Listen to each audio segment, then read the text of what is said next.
Voici une capsule d'infos sur la biosécurité de l'Ontario Swine Health Advisory Board. Cette vidéo porte sur le protocole de lavage des remorques qui transportent les porcs.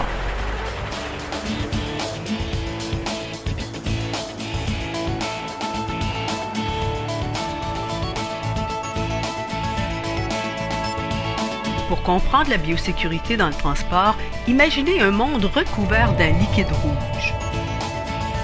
Le rouge étant tous les microbes invisibles à l'œil nu. Pour démontrer ce concept, ce camion a été exposé à une poudre luminescente. Voici tous les microbes. Le curage devrait se faire le plus loin possible de l'endroit où le camion sera lavé et désinfecté. Encore mieux, sur un autre site. Pour commencer, enlevez les panneaux d'hiver et les planchers amovibles.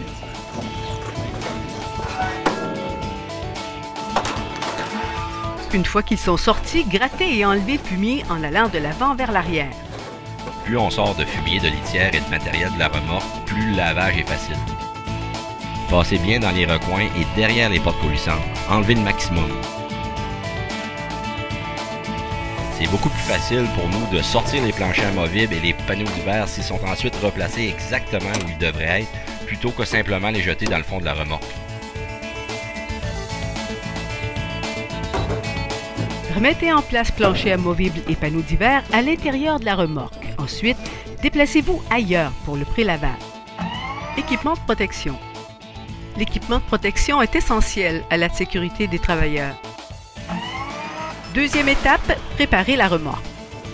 Retirez tous les objets de la cabine et de la remorque, vêtements, bottes, bacs, outils.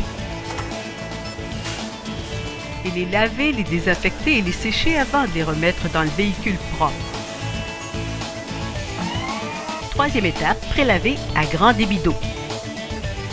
Le prélavage à grand débit d'eau, ce n'est pas pour laver la remorque, mais plutôt pour enlever un maximum de fumier ou de litière gelée ou séchée, afin de faciliter et d'accélérer les étapes suivantes de savonnage et de lavage.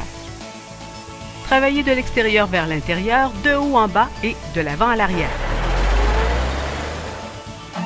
Quatrième étape, le savonnage. À cette étape, nous appliquons du détergent à l'aide d'un canon mousseur.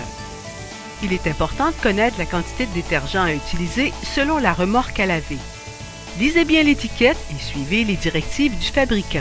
Pour appliquer le détergent, utilisez de l'eau froide ou tiède. Toujours travailler de l'extérieur vers l'intérieur, de haut en bas et de l'avant à l'arrière. N'oubliez pas les coffres de rangement, les recoins, l'arrière des portes coulissantes, ni la surface en haut et derrière les portes. Cinquième étape, le lavage. Le vrai travail commence. C'est l'étape la plus importante. La remorque doit être parfaitement propre. Utilisez des jets à haute pression et un embout rotatif afin d'assurer que toutes les surfaces sont propres. Portez une attention particulière aux coffres de rangement, dans les recoins, les articulations, derrière les portes coulissantes, derrière et devant les portes, au bout des cloisons, en fait tous les endroits cachés. Brossez avec vigueur toutes les zones encrassées, les recoins, zones cachées, difficiles à laver avec une brosse dure. Toujours travailler de l'extérieur vers l'intérieur, de haut en bas et de l'avant vers l'arrière.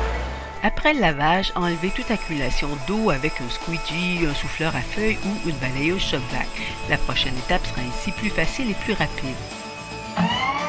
Sixième étape, l'inspection. Une fois la remorque lavée, inspectez votre travail avant d'appliquer un désinfectant coûteux. Servez-vous d'une lampe de poche pour éclairer les endroits plus difficiles à voir et assurez-vous de n'avoir rien manqué. Si vous trouvez des endroits mal nettoyés, relavez-les. Septième étape, lavez la station de lavage. La remorque est propre, il nous faut maintenant une station de lavage propre. Commencez par pousser tous les résidus solides dans le drain, puis rincez le plancher de la station de lavage. Travaillez à basse pression.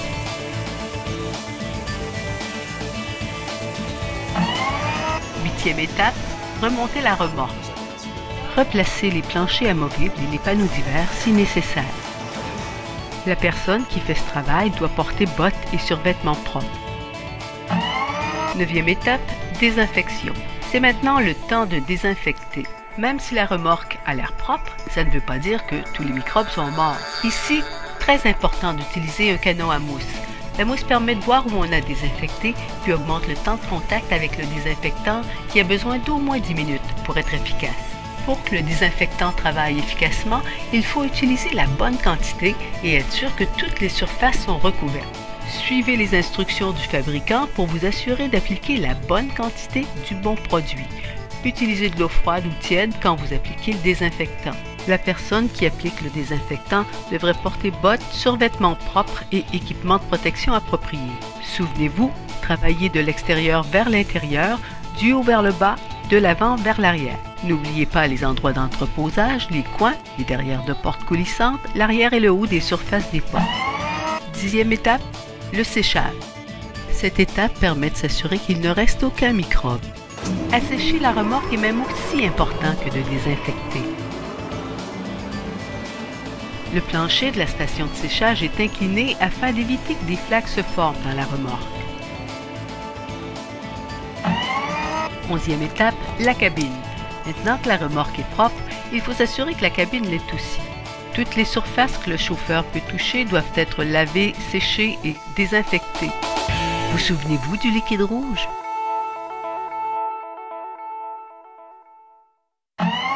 12e étape, restez propre. Pensez bien à ce que vous mettez dans votre remorque. Après tout le travail fait, vous ne voulez pas l'air contaminé. La litière doit être entreposée dans un endroit précis, propre, sec et à l'abri de toute intempérie. Elle doit être manipulée par les employés n'ayant été en contact qu'avec des camions propres. Pour stationner la remorque, pensez à la garder loin de la station de lavage, des camions sales et des animaux. Cette capsule d'info a été produite grâce au financement de l'Ontario Swine Health Advisory Board, de l'Adaptation Agricultural Council et de Cultivons l'avenir, une initiative fédérale, provinciale et territoriale. Quant à la traduction en français, elle a été réalisée grâce à une aide financière d'Agriculture et Agroalimentaire Canada et du ministère de l'Agriculture, des Pêcheries et de l'Alimentation du Québec, accordée dans le cadre du programme de soutien aux stratégies sectorielles de développement 2, mentionnant enfin l'aide de l'Équipe québécoise de santé porcine.